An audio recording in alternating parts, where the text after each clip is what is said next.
I feel sick to my stomach. I just found out my ex-best friend, who I was friends with for 15 years, went through high school together, was my friend during the abusive relationship, although I didn't tell her about the abuse until years later as I struggled deeply with shame, and only stopped being friends this year is naming her daughter with her abusive partner, my ex-boyfriend/rapist's name. The name is unisex and isn't super common. Like common enough but not like Sarah or Michael, no offense Sarahs and Michaels. I know the only person she knows in real life who has that name, and the person she would have first thought of when hearing it is my ex and first boyfriend, who ongoing for 3 years, physically, mentally, emotionally and essayed and raped me. TLDR, context of my past abusive relationship and context of my ex-best friend's relationship / why we are no longer friends. Sorry for the rest, it's long ASF. I really had to get it off my chest because the only person I ever told is this best friend who has now basically stabbed me in the heart and twisted the knife.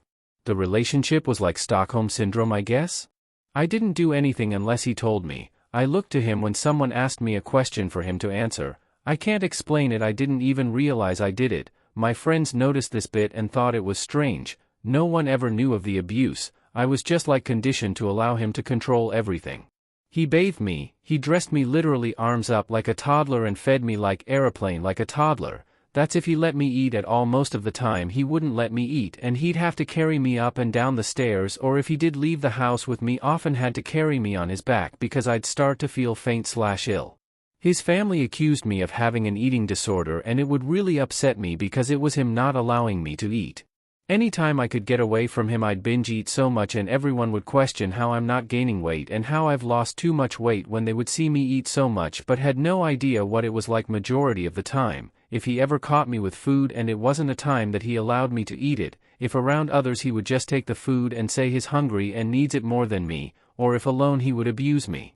And to be clear, this wasn't a kink I agreed to or wanted, the childlike behaviors I mean, and nothing he ever discussed. It wasn't about me being childlike, it was about me being dependent on him and him feeling like my complete existence was entirely under his control, that I belonged to him and he could do whatever he wanted with me.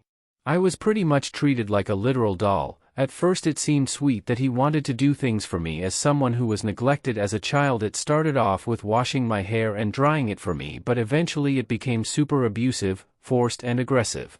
He even messaged people pretending to be me with my phone and had full conversations with people as if he was me. After the physical abuse started, he told me that if he could and keep me alive, that he would skin me alive and wear me as a suit and go and be me so that I never had to make contact with anyone ever again that wasn't him. That he would just be me in my life and keep me locked in his home and come home and give me my skin back to wear when he was around. I also had religious trauma which kept me in the relationship after the SA occurred. I was going to wait till marriage and on a whim decided to have sex with him after listening to people say, "But you're going to be together forever," and other statements. Afterwards I realized I didn't like / wasn't ready for sex and wanted to wait longer. My ex then began being super physically / violently abusive and raped me.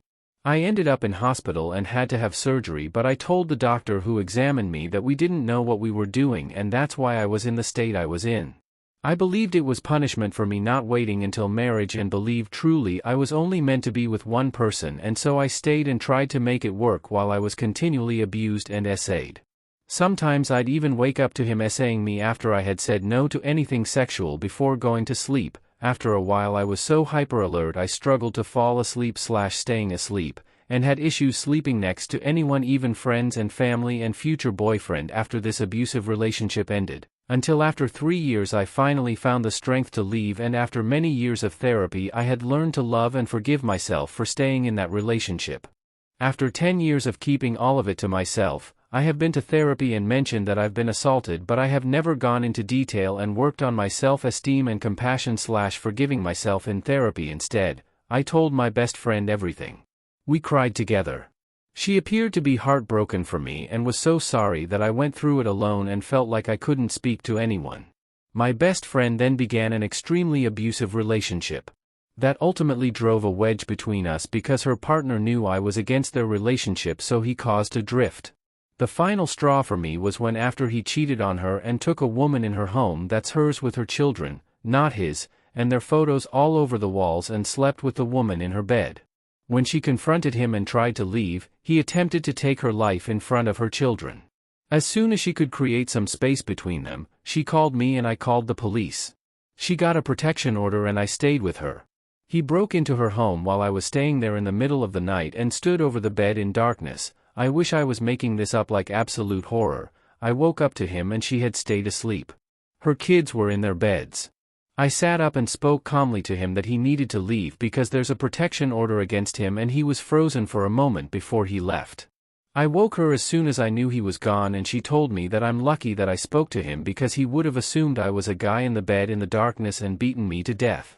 Literally a few minutes after he left and my heart was still pounding, I started to get a bad nosebleed due to the stress and fear I had felt when he was standing over the bed, knowing he had literally tried to murder my friend the day before, who he claimed to love, and he hated me.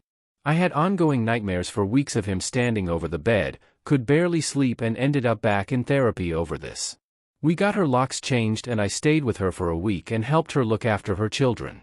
After the week I had to return home.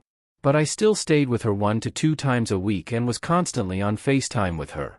After a month of giving her pretty much 24/7 of my time and attention because I wanted her to remain strong and feel like she had support, and felt bad anytime I didn't have the energy to show up or communicate, so I did it anyway, even though it meant that I had no time to work or improve my own life, which wasn't great at the time. When I say 24/7, I mean from the moment I woke up to the moment I went to sleep. I am a people pleaser to my own detriment.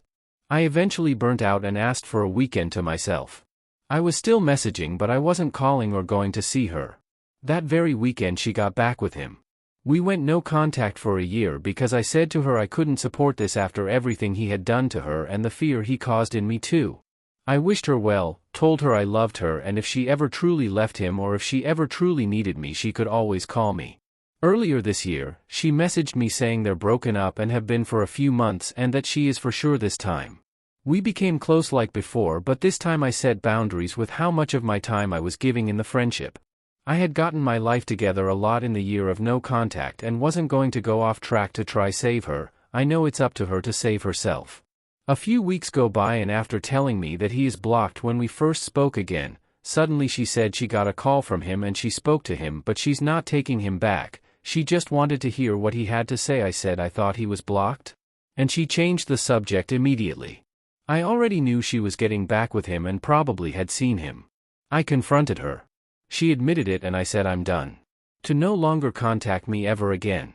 We were on call and I was crying saying one day he really is going to take your life and I can't watch this and I wish she'd leave for her children's sake.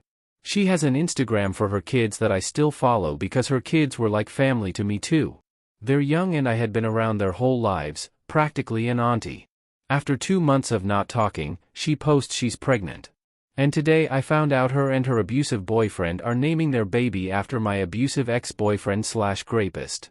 He is also aware that it's my abusive ex's name, and I have no doubt he pushed the name because he had said to her in the past he should get to pick their future kids' names because she already has kids and it would be his first, but I can't believe that she would even have that name for her child. It feels like a kick in the gut.